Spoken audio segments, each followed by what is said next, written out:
नमस्कार। आज मेरे मन में एक वेदना थी और उसी वेदना को लेकर मैं आप सबके सामने उपस्थित हुआ हूं। ऐसे तो मैं कई धार्मिक चर्चाएं, धार्मिक प्रवचन और धार्मिक कृत्यों से जुड़ा रहता हूं, मगर आज मुझे आने की जरूरत इसीलिए हुई क्योंकि किसी भी देश में अगर शिक्षा पद्धति बहुत मजबूत है, शिक्षा पद्धति बहुत ऊंचे लेवल पे है, उच्च श्रेणी की है,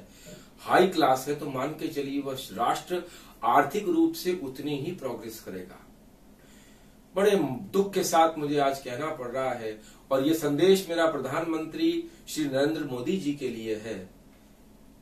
कि आज मैं उनको अपनी ये वेदना कहने के लिए YouTube चैनल के माध्यम से आया हूं कि मोदी साहब, क्या आपको नहीं लगता कि यह शिक्षा का व्यापारीकरण अब बंद हो जाना चाहिए?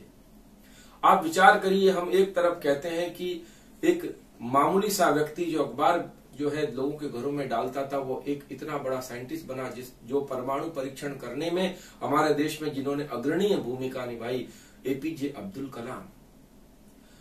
आज हमें इस बात को देखकर बड़ा दुख होता है, क्या हमारे देश में ऐसे कई प्रतिभाएं जो पारिवारिक आर्थिक समस्याओं की वजह से अपने आपको कहीं ना कहीं किसी और रूप में ढालकर और अपने अंदर के टैलेंट को वो खत्म कर देती है और दो रोटी के लिए वो संघर्ष करते करते अपने जीवन को पूर्ण कर लेती है। ऐसी प्रतिभाएं इस भारतवर्ष में है। क्योंकि आप देखिए कि विदेशों के अंदर और भारत के अंदर दो बहुत बड़ी भिन्नताएं हैं, और वो भिन्नताएं क्या है वो मैं आपको बताना चाहूंगा कि 12वीं कक्षा तक, 12th स्टैंडर्ड तक विदेशों में शिक्षाएं फ्री है, और हमारे देश की आज स्थिति ऐसी हो गई है कि 12th तक माँ बाप अपने जीवन में ये सोचते रहते हैं कि और बच्चे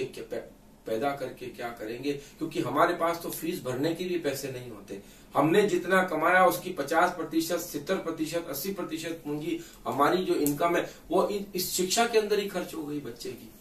और उसके बाद भी बच्चा अगर कुछ नहीं बन, और हर माँ बाप के अंदर की एक एक्सपेक्टेशन होती है, हमारा बच्चा डॉक्टर बने, हमारा बच्चा इंजीनियर बने। बच्चों के ऊपर माँ बाप अपने व्यूज डालते हैं,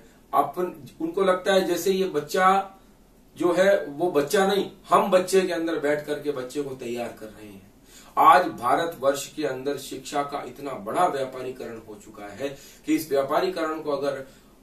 दूर नहीं किया गया तो मैं ये मान के चलता हूं कि फिर प्रतिभाएं इस भारतवर्ष में मिल ही नहीं सकती। और जो प्रतिभाएं इंग्लिश मीडियम स्कूल में पढ़ करके आगे आई हैं, जिन्होंने अच्छे मार्क्स लिए हैं, जो बहुत इंटेलेक्चुअल है, वो क्या कहते हैं जब कुछ बन जाते हैं, चाहे वो IIT से पास हुए हो, चाहे वो बहुत बड़े डॉक्टर हो, चाहे IIM से पास हो, वो एक ही बात कहते हैं कि भारतवर्ष में रह के क्या करेंगे। ना यहाँ की मेडिकल फैसिलिटी अच्छी है, ना यहाँ की जो है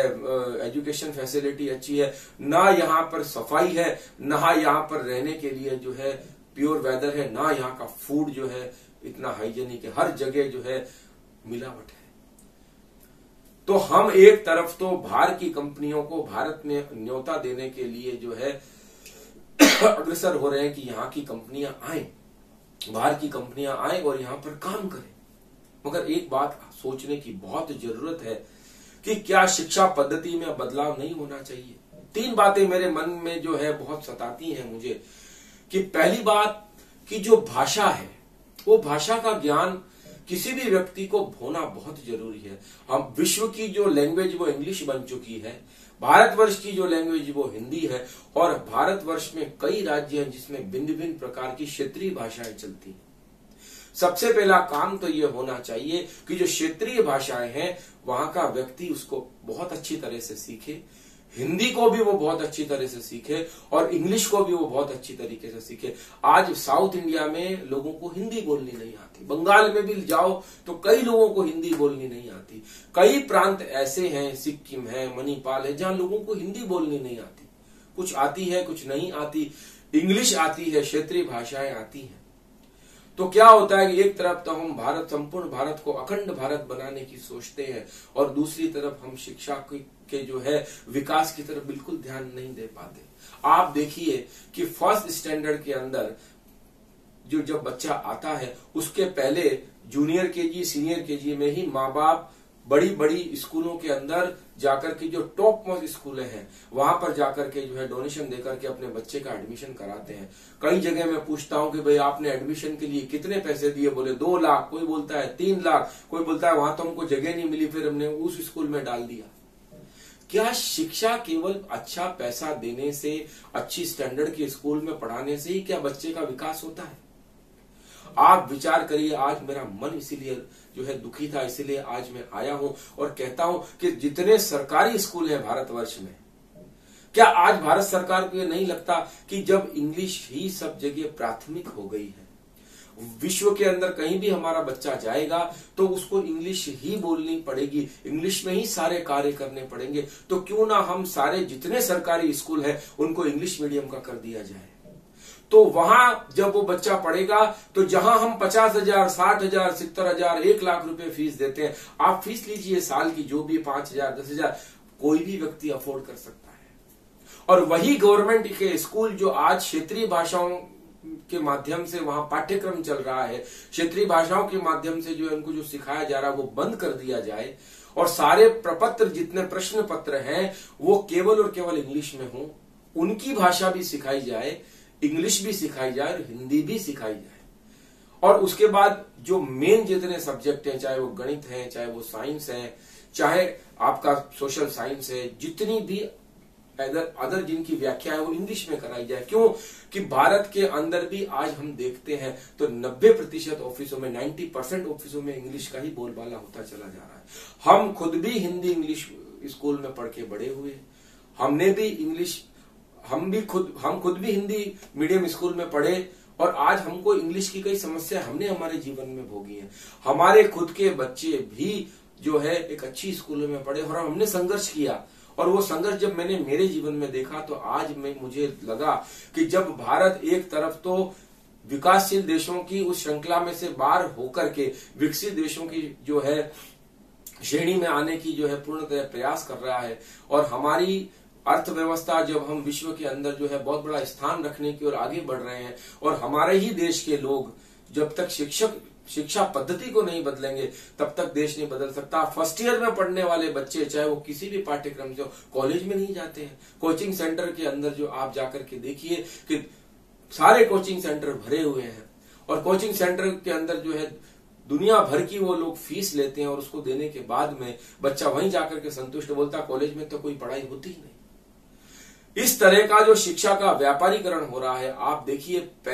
जूनियर केजी से लेकर के 12th स्टैंडर्ड तक आप देखते चले जाओ कि हर जगह हमें फीस देनी पड़ रही है। और विदेशों में 12th क्लास के बाद में कॉलेज के अंदर फीस है, तो बच्चा जब तक कमाने के काबिल हो जाता है एक्स्ट्रा जॉब करता है, अपनी फीस भी भरता है और अपना पाठ्यक्रम भी पूरा करता है। मगर वहां कोई पीएमटी नहीं है, कोई पीईटी नहीं है, कोई कंपटीशन टेस्ट नहीं। बच्चा जिस किसी फील्ड में जाना चाहे उसमें अपनी पैशन के हिसाब से उसको अपने आप को आगे बढ़ाता है, और उसके अंदर वो जो है पैशन के हिसाब से जब अपना कैरियर चुनता है तो वो एंजॉय भी करता है और पैसा भी कमाता है। हमारी शिक्षा पद्धति आज की तारीख में इतनी पंगु हो चुकी है, हम एक तरफ तो प्रतिभाओं को सामने लाने की बात करते हैं, हमने नवोदय विद्यालय खोल दिए, 5th स्टैंडर्ड से नवोदय विद्यालय चलते हैं। उसके पहले बच्चा क्या करेगा, जब हिंदी मीडियम से पढ़ के आया तो इंग्लिश में कैसे सर्वाइव करेगा। उसमें भी कुछ क्रीम बच्चों को हम लेते हैं, बाकी को छोड़ देते हैं।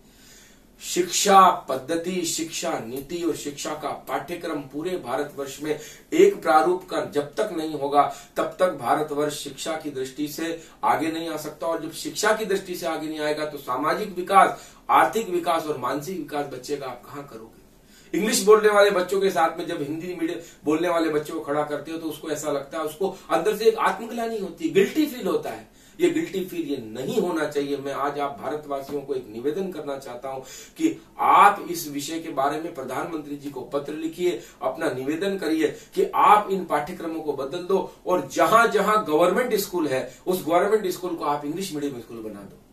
ताकि। और आप दूसरी बात मैं आपको बताना चाहूंगा, आज मेरा मन दुखी होता है कि जितनी हमारे शिक्षा की जो है बड़ी बड़ी संस्थाएं हैं, जितनी फैक्ट्रियां हैं, आज सब स्कूल वालों ने अपनी फाउंडेशन खोल रखा है, अपने ट्रस्ट खोल रखे हैं। 1 रुपया ये जो है डोनेशन में पैसा लेते हैं और 1 रुपया टैक्स ये नहीं चुकाते हैं। इनका सारा पैसा फाउंडेशन में जाता है, इनका सारा पैसा ट्रस्ट में जाता है, और हमारे पास जो रसीद आती है वो फाउंडेशन की या ट्रस्ट की रसीद आती है। शिक्षा को इन्होंने व्यापारीकरण बना करके रखा हुआ है। आप देश में आज इतनी प्रतिभाओं को ढूंढ रहे हो और वाकई प्रतिभाएं जो है उन छोटी छोटी झुग्गी झोपड़ियों में मिलेगी, छोटे छोटे गांवों में मिलेगी, मगर पैसे के अभाव से वही प्रतिभाएं आगे नहीं आ पाती और मजदूरी करके अपने परिवार का पालन पोषण करने में उसका पूरा जीवन निकल जाता है।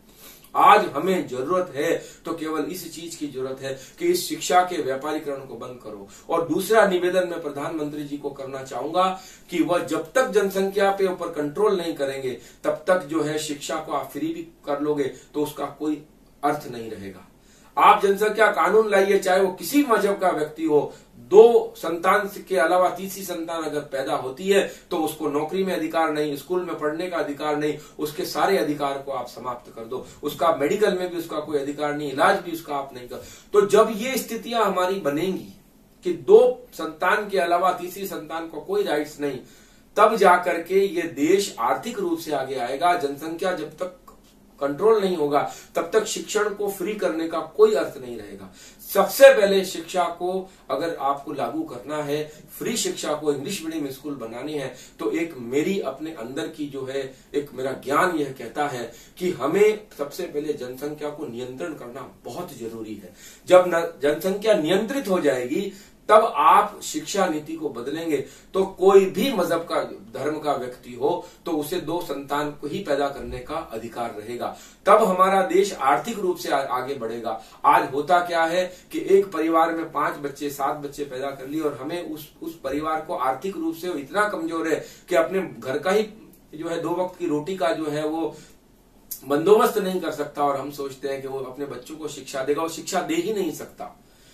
तो हमें सबसे पहले आर्थिक रूप से अगर इस भारतवर्ष को आगे बढ़ाना है तो सबसे पहला काम करना पड़ेगा जनसंख्या को कंट्रोल करके हमें जितने शिक्षण संस्थान है भारतवर्ष के गवर्नमेंट के उन सबको आप इंग्लिश मीडियम कर दीजिए। 12वीं तक आप उसको जो है पाठ्यक्रम को जो है फ्री ऑफ चार्ज या नॉमिनल पैसा लेकर के आप उसको लागू करिए, और उसके बाद कॉलेज से जो भी पैसा लगता है, जो भी फीस लगती है वो बालक के द्वारा दी जाए।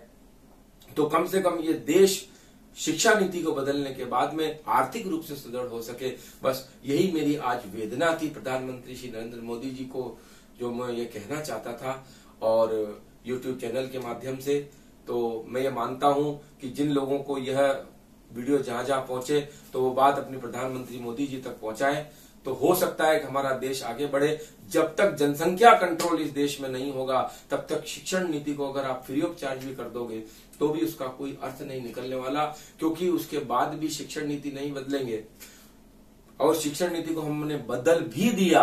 और जनसंख्या कंट्रोल नहीं करी तो आर्थिक विकास, सामाजिक विकास हमारा नहीं हो सकता। किसी भी देश को अगर आगे बढ़ना है तो जनसंख्या कंट्रोल करना जरूरी है, और शिक्षा जो हमारे स्कूल की है उसको हमें फ्री करना होगा। इसी आशा के साथ कि हमारा देश जो है